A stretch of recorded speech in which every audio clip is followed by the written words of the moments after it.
What is up, fanboys and fangirls? Welcome to another Reviewpoint podcast coming to you from fanboysanonymous.com. I'm your host, as always, Tony Mango, and my target to review for this edition is Spider-Man Into the Spider-Verse. Just got back from seeing it a few minutes ago, so I'm going to give you my fresh take on my first thoughts, my first impressions of the movie, and everything else that I want to break down as far as the hits and the misses go, what I liked, what I didn't like, so on and so forth like that.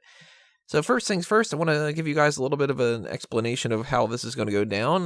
The first thing I will be doing is giving you a non-spoiler review, and then I will give you a little bit of a warning before the spoilers come out. Although, honestly, on this one, I don't think I'm really going to be talking too much in depth about any kind of spoiler type things. So it actually might be predominantly just the non-spoiler section, so keep that in mind. But let's get into this. What did I like? What did I dislike? Different things like that.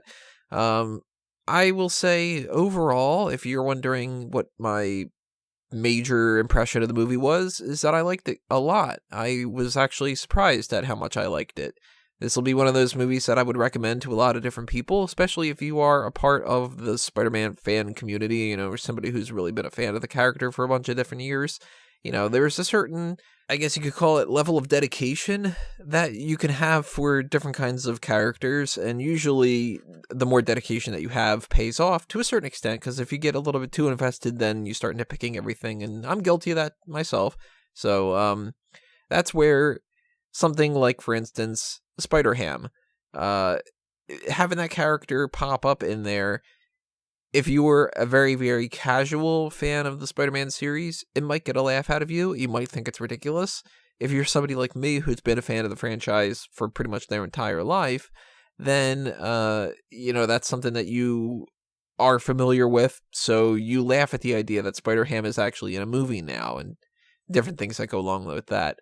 I, of course, as I just mentioned a second ago, I've been a fan of Spider-Man for my entire life for the most part. Spider-Man is my number 2 favorite superhero of all time. Batman's number 1.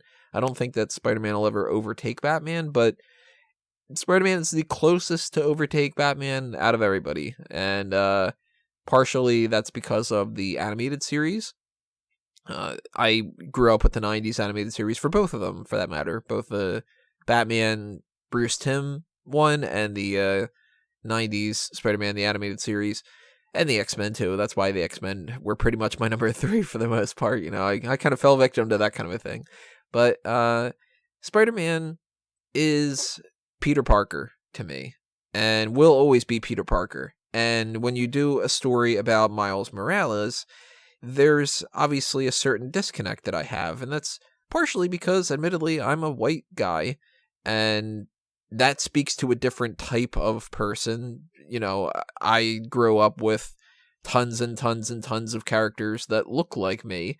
And when you bring other characters in that are supposed to look like other people in different representational aspects, then, it doesn't hit that part of my brain, which is perfectly fine because it's not supposed to. It's supposed to hit the part of the brain for the other people that are out there. And that's why Wonder Woman is not my favorite character, but Wonder Woman is the favorite character of a lot of people, especially the ones that are women. It's just how things work. So I will fully admit that going into this, Miles Morales has never been one of my favorite characters. I always looked at Miles as just like a gimmick, so to speak. And for that matter, Spider-Gwen, too, that kind of a thing. Like, I look at that as, wow, that's a really cool costume, and it's a fun Elseworlds type story. Elseworlds is DC, I understand. But that what if kind of thing is fun, but I never want to see Gwen be the main spider hero of the 616 universe. And I translate that with a lot of different things. I don't want Guy Gardner to be the main Green Lantern. I'd rather it be Hal Jordan. It all sort of depends on where you're coming from. I think that the ultimate Nick Fury is so much better than, the David Hasselhoff Nick Fury, because I like the character better. And I am not really a big fan of Tim Drake as Robin. I like Dick Grayson, and then I like how Jason Todd is something different, and I like Damian being something different, and I kind of feel like Tim Drake is really just sort of a guy. Like, he just doesn't really do anything for me. So I keep that in mind when I'm saying what I'm saying, because with Miles, he is somebody that I would never want to see, for instance, like Tom Holland's Spider-Man. I don't want in 2 movies for them to go, well, we did 3 Spider-Man movies, so let's kill off Tom Holland's Spider-Man and have Miles take his place. I don't like that idea, because Miles, to me, doesn't have the same type of villains. He doesn't have the same type of supporting characters, and it's a different type of thing. I like Miles as what they've been kind of doing a little bit with him as like a supporting character for Peter and somebody that can grow into his own hero. And that's what I kind of liked about this too, was this being a multi-dimensional thing. You've got Peter Parker in there, and he was the Spider-Man, and you do the whole thing with him. I guess this is kind of the spoiler side, but him dying, and then, you bring in the other Spider-Man characters, Spider-Gwen and Spider-Ham and so on and so forth like that. And you can tell the story of having this weight behind you of living up to a different type of character and being your own different thing. So I liked that. I liked the message that they had sent about anybody can wear the mask. It's, you can be your own hero in a certain different way to different people and all that, because this, I'm sure, is going to be a movie that is wildly loved by so many different people because it speaks to them. And I am an adult now. Spider-Man doesn't hit the teenager in me, of course, the same as it'll hit the teenager of nowadays. There's that disconnect too. And I really like the idea that there's a movie that's out here now that is going to give people that kind of a positive message. So big thumbs up when it came to that. Story-wise, big fan of how they make this the multi-dimensional type of thing, and that you can do a lot of different stuff with this. Like, you can have these different characters, and you can make jokes, and you can do references to different things. So the comedy, major thumbs up. That was a big hit. The references, big hit when that happened.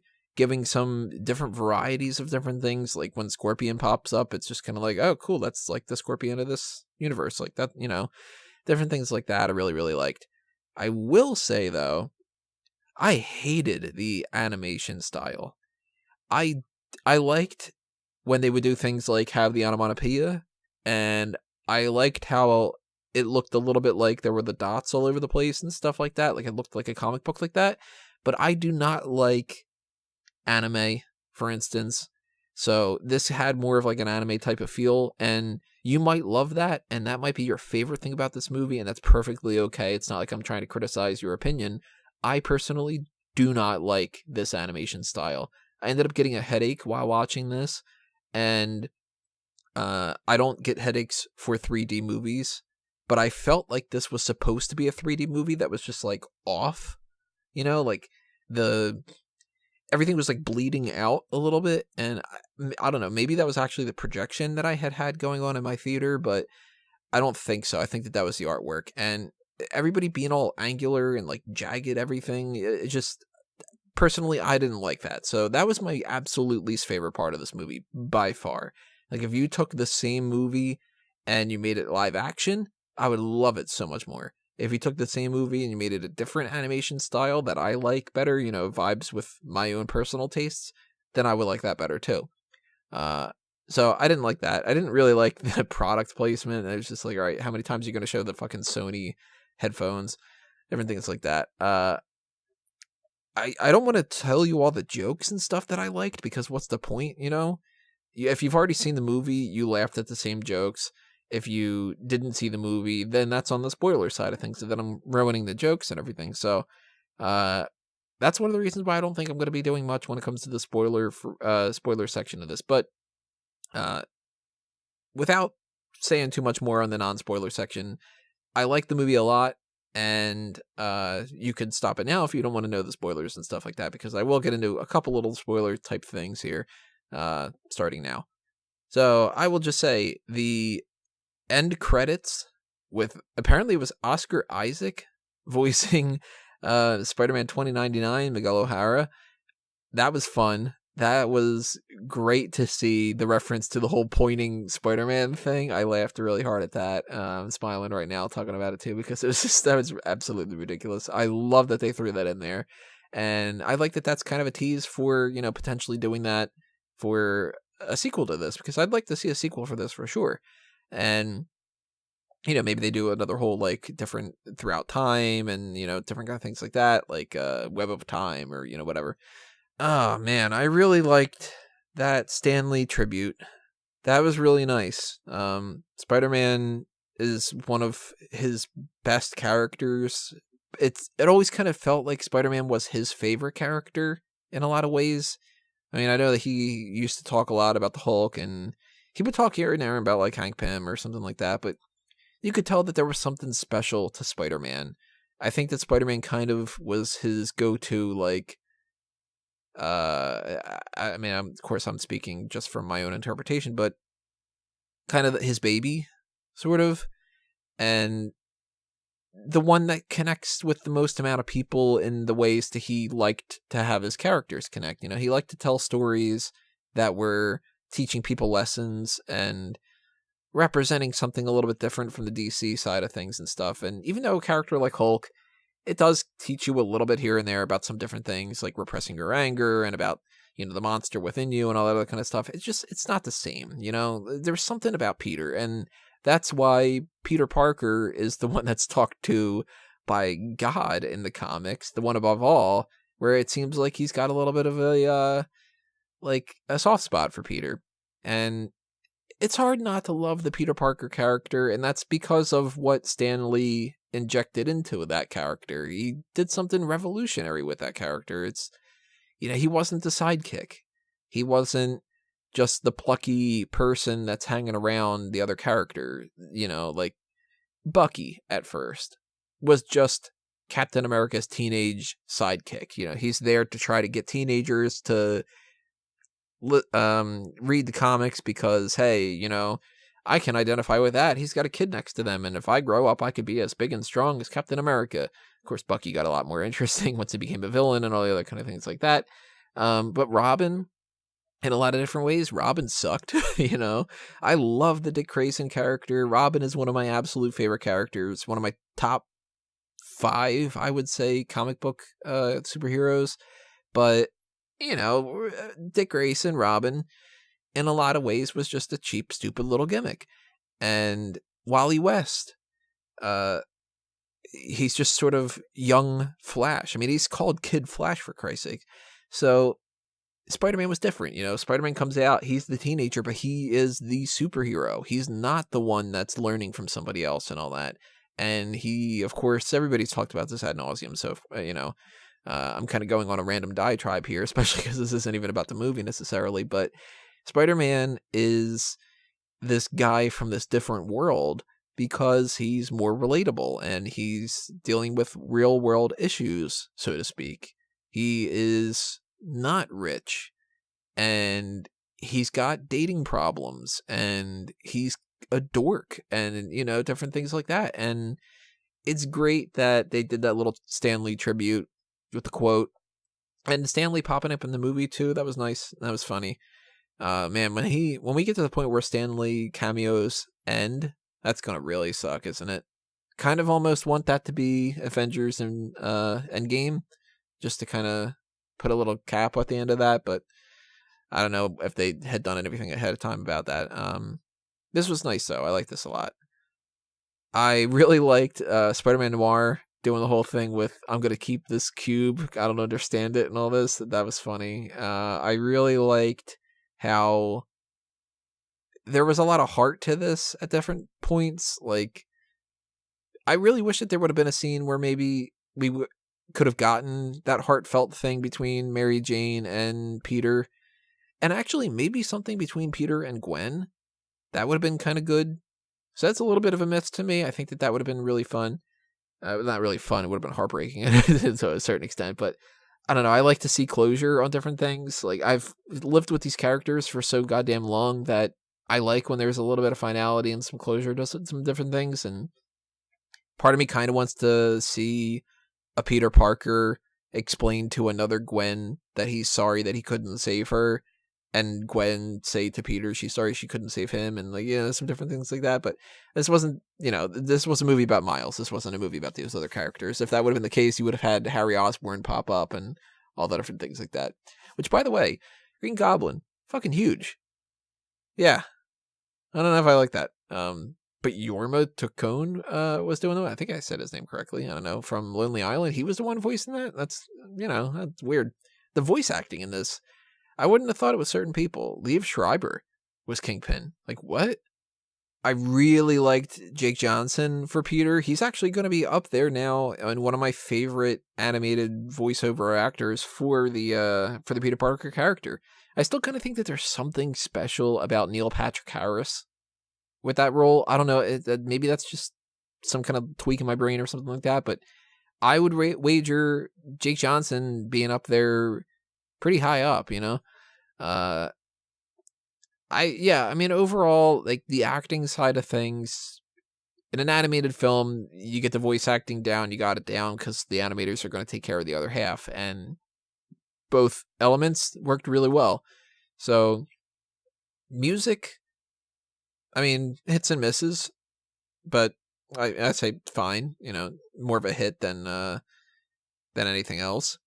Character-wise, hits for every character, except I really kind of didn't care about the whole anime mech kind of thing. That was just whatever. Special effects, you can, I guess, lump that sort of into the whole animation style. I didn't like that, so that's a miss for me. But like the action sequences and stuff, if that would have been in a different art style, then I would have liked that a lot. That would have been really, really good. Overall, the movie, just a good movie. And I haven't seen the other movies that have been nominated for the Golden Globe at the very least. I saw Incredibles 2, but I still haven't seen Ralph Breaks the Internet. I am not going to watch Isle of Dogs. I just don't think that looks interesting. And then Mirai, I think, was the other thing or something, but I have no interest in that. So as far as this versus Incredibles 2, and then versus the ones I haven't seen yet, I will watch Ralph Breaks the Internet somewhere down the line, and I kind of assume that it's not going to be as good as this one. And between this and Incredibles 2, I hope that this wins, actually. And it makes me a little bit nervous because Venom made a lot of movie. Venom made a lot of movie, yeah. Venom made a lot of money, and this is going to make a lot of money, and this is going to be the type of thing that it gets, the recognition. And I really don't want Sony to have control of the Spider-Man franchise. If they continue with the animated movies, then I'm okay with it. But if they start trying to do their own spin-off things again, and they start trying to bring that Black Cat movie into the mix, or doing a Night Watch thing, or, some different things like that, I don't want to see them. So, in a way, I really want the people that made this movie to feel great success for what they did, because they pulled it off really well, minus the art style, but then it gets personal preference. But I don't want Sony to get a big head about this, so I don't know. One way or another, though, I recommend the hell out of this movie. I think that this is actually very good. I think that it is important for people to experience some different versions of some different characters. One, because maybe they'll like the character better. And two, maybe it'll just let them appreciate the original character, too. Because when I look at Miles Morales now, I'm going to like the Miles Morales character better. However, I'll always still like Peter Parker the best. And when you've got multi-dimensional types of things, you can play around with that. And as far as I'm concerned, I'm totally cool with seeing another movie with Miles Morales out of this whole, animated spin-off film franchise thing with the multi-dimensional aspect of Earth, whatever they call that in this movie. As long as you keep my Tom Holland in the MCU kind of a thing, So, thumbs up. This is a hit. I want to know what you guys have to say about this, so drop your comments below. Tell me what you thought of Spider-Man Into the Spider-Verse. Make sure that you hit that subscribe button as well, and ring that little bell of notifications to be aware of the next thing that are going to be coming up, which I'm almost 100% positive is going to be an Aquaman review, because that comes out next week. So stay tuned for that. Follow the Facebook and Twitter accounts. Hit up the Patreon if you want to show your support for Fanboys Anonymous, and if you want me to be able to do more of some different things down the line, because honestly, the more support on Patreon, the more I can do this kind of stuff. And just keep checking fanboysanonymous.com for all the other things that are happening, because we've got the 6 Flicks picks. We've got the Weekend Geek type of content. It's the end of the year, so I'm working on my Fanboys Film Awards as well.